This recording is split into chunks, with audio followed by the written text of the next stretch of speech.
Audio भाग 3 पुस्तक प्रेरणा भरे पावन प्रसंग। धन नहीं मानव।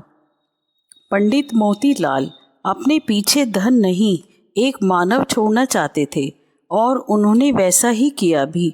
यह सुनने पर कि मोतीलाल जी अपने लड़के जवाहरलाल को शिक्षा के लिए विदेश भेजना चाहते हैं, मोतीलाल के समकालीन तथा इलाहाबाद के प्रसिद्ध वकील श्री सुंदरलाल ने उनसे पूछा, विदेश में जवाहरलाल की शिक्षा पर कितना व्यय होगा?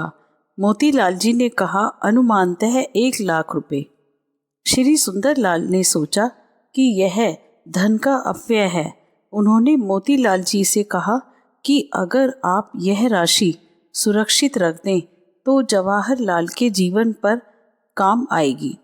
मोतीलाल जी ने तुरंत उत्तर दिया कि मैं अपने पीछे धन नहीं एक मानव छोड़ना चाहता हूँ।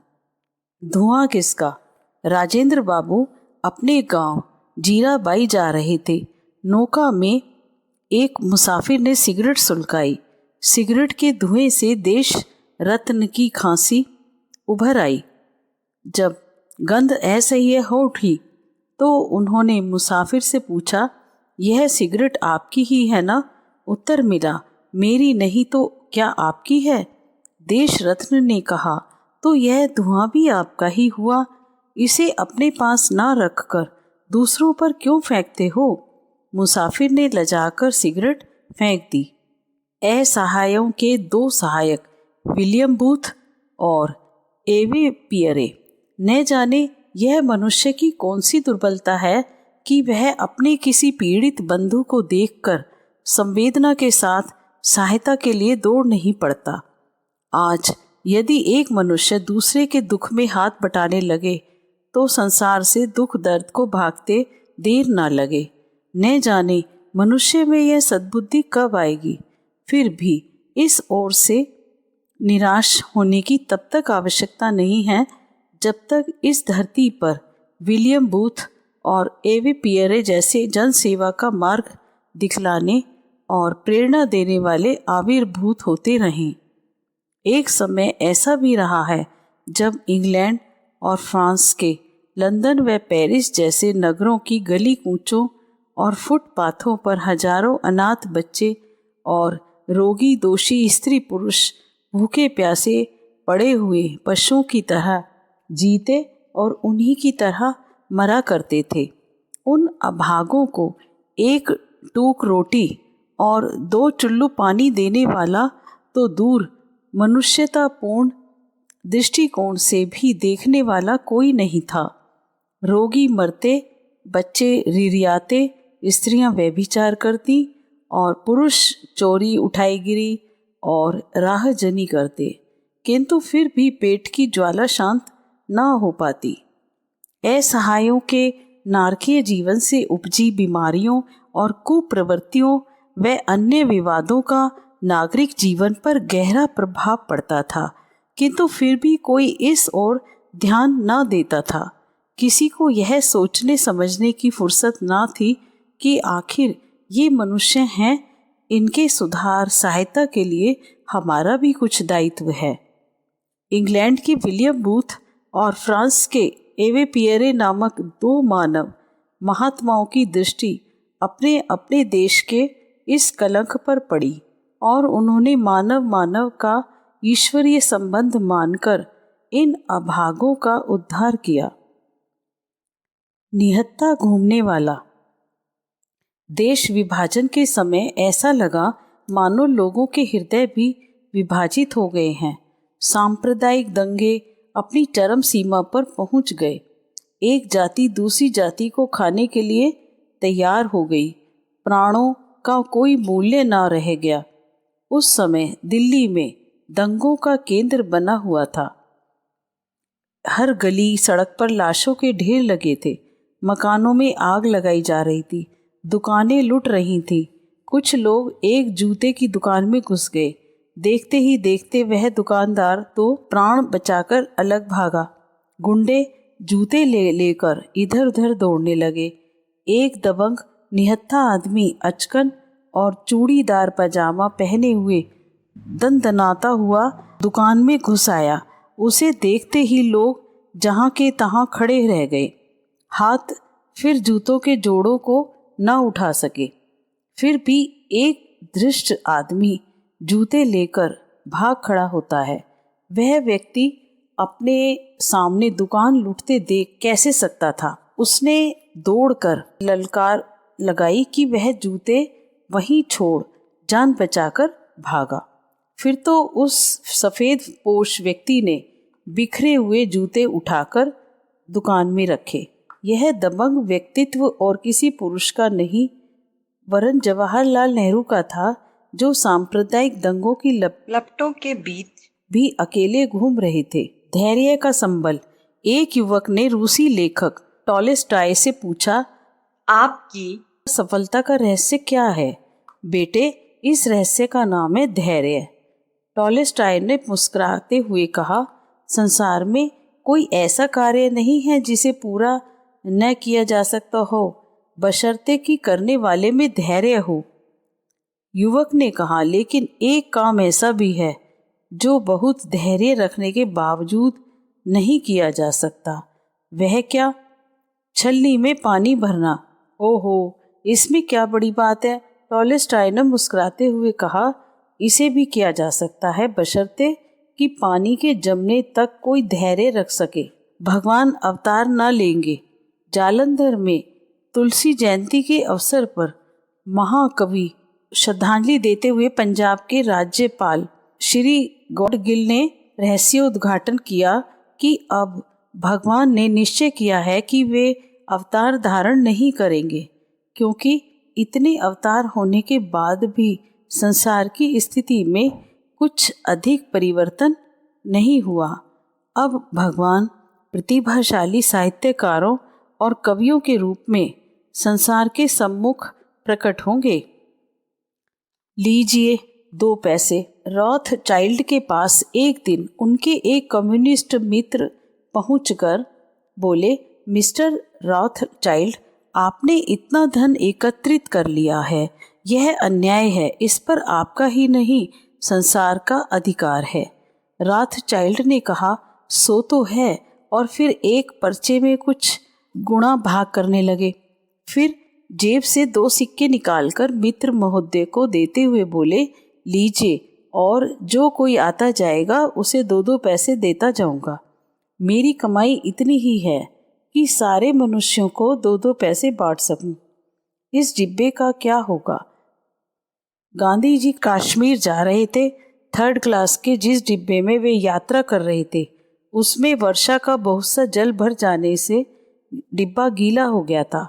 गार्ड ने यह देखा तो गांधी जी से जाकर कहा, आप डिब्बा बदल दें, आपके लिए अन्यत्र व्यवस्था कर देते हैं। फिर इस डिब्बे का क्या होगा? गांधी जी ने पूछा। तो गार्ड ने बताया, इसमें दूसरे यात्रियों को बैठा दिया जाएगा। अपने आराम के लिए दूसरों को यहाँ बैठाने की बात सोचना भी मेरे लिए कठिन है। यह कहकर गांधी जी ने डिब्बा बदलने से इनकार कर दिया।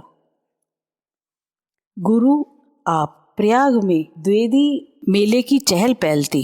वहाँ सर गंगानाथ झा की अध्यक्षता में एक सभा का आयोजन किया गया। जैसे ही द्विवेदी मंच पर आए कि सर गंगानाथ उनके चरण स्पर्श करने के लिए झुके। उसी क्षण द्विवेदी जी ने भी सर गंगानाथ के चरण छूने का प्रयास किया। द्विवेदी जी बोले, आप मेरे गुरु हैं, आपने मुझे संस्कृत लिखना सिखाया है, अतः मुझे चरण स्पर्श का अवसर दीजिए। सर गंगानाथ बोले, नहीं, आप मेरे गुरु हैं, क्योंकि हिंदी मुझे लिखना तो आपने ही सिखाया था। ब्रह्म राक्षस। कांचनी नरेश की राजकुमारी प्रेत बाधा से पीड़ित हुई। भूत सामान्य नहीं, ब्रह्म राक्षस था। तब श्री रामानुजाचार्य बुलाए गए। उन्होंने वहां जाकर पूछा, आपको यह योनि क्यों कर मिली? रोकर ब्रह्म राक्षस बोला, मैं विद्वान था, किंतु मैंने अपनी विद्या छिपा रखी, किसी को भी मैंने विद्या दान नहीं किया, इससे ब्रह्म राक्षस हुआ। आप समर्थ हैं, मुझे इस तत्व से मुक्ति दिलाइए। श्री रामानुज ने राजकुमारी के मस्तक पर हाथ रखकर जैसे ही भगवान का स्मरण किया, वैसे ही ब्रह्म राक्षस ने उसे छोड़ दिया, क्योंकि वह स्वयं प्रेत योनि से मुक्त हो गया। उस दिन से श्री रामानुज ने प्रतिज्ञा की कि वह भी स्वाध्याय का लाभ अपने समाज को भी देते रहेंगे। मंगल मिलन। आज फांसी लगने वाली है। भगत सिंह ने विचार किया, इससे अच्छा दिन कौन सा आएगा। आज तो किसी महापुरुष का दर्शन करना चाहिए। कहाँ, जेल में? नहीं, वहाँ कहाँ संभव। वसीयत के बहाने मुझे लेनिन की जीवनी दे जाना। कारागार के भीतर सरदार भगत सिंह ने अपने वकील के पास खबर भेज दी। वकील ने वह पुस्तक भगत सिंह को पहुंचा दी। उधर फांसी की तैयारी होने लगी, इधर भगत सिंह लेनिन का जीवन वृत्तांत पढ़ने में निमग्न हो गए। जेल अधिकारी उन्हें फांसी के लिए लेने आए। उस समय वे अंतिम अध्याय पढ़ रहे थे। उन्होंने अपना ध्यान पत्रों में रखे हुए हाथ उठाकर कहा, महाशय अभी ठहरिए, एक क्रांतिकारी दूसरे क्रांतिकारी से मिल रहा है। अधिकारी स्तब्ध रह गए। मौत के सन्नाटे में भी जीवन की निश्चलता। जहाँ थे वहीं रुक गए। पुस्तक का अंतिम अध्याय समाप्त कर हर्ष से उछलते हुए भगत सिंह उठ खड़े हुए और फांसी के लिए झूमते हुए चल पड़े। फांसी के फंदे में झूमने तक वीरवर भगत सिंह का मनोबल आकाश की भांति ऊंचा ही उठता रहा। मेरा सर्वोपरि उपहार। आइजनहावर अमेरिका के राष्ट्रपति चुने गए थे। इस उपलक्ष्य में उन्हें देश भर से लाखों उपहार मिले। इन उपहारों में एक मामूली झाड़ू भी थी। भेजने वाले ने लिखा था, आपने अपने भाषण में कहा था कि यदि मैं चुन गया तो मेरा काम राजतंत्र में व्याप्त गंदगी को साफ करना होगा। मुझे विश्वास है कि मेरा यह नन्हा सा उपहार आपको सदा आपके उस वचन की याद दिलाता रहेगा। इन उपहारों की प्रदर्शनी का उद्घाटन करते हुए राष्ट्रपति ने उस झाड़ू को ऊंचा उठाते हुए कहा, यह है मेरा सर्वोत्तम उपहार। इसमें देश की आत्मा ने मुझसे सीधी बातचीत की है। शरीर श्रम की अनिवार्यता। बापू दक्षिण अफ्रीका से भारत लौटे तो उन्होंने अपनी सारी संपत्ति छोड़ दी, क्योंकि वह पहले ही अपनी संपत्ति को सार्वजनिक उपयोग के लिए दान देने का व्रत ले चुके थे। अपने संबंधियों को बुलाकर उन्होंने लिखा पढ़ी कर दी और अपने चारों पुत्रों के हस्ताक्षर भी करवा दिए। अब तो बापू पूर्ण अकिंचन बन चुके थे। अब समस्या तो गोरकी बहन की थी, जो उनके आश्रित थी और वैधव्य का जीवन जी रही थी। दुर्भाग्य की बात कि उनकी एक ही पुत्री थी, वह भी बेचारी विधवा थी। दोनों की उदर पूर्ति के लिए कुछ तो सहायता आवश्यक ही थी। उन्होंने बापू को एक पत्र लिखा कि अब खर्च में वृद्धि हो जाने के कारण उसकी पूर्ति हेतु हमें पड़ोसियों का अनाज पीसना पड़ता है। यदि आप कोई उपाय बताएं तो बड़ी कृपा हो।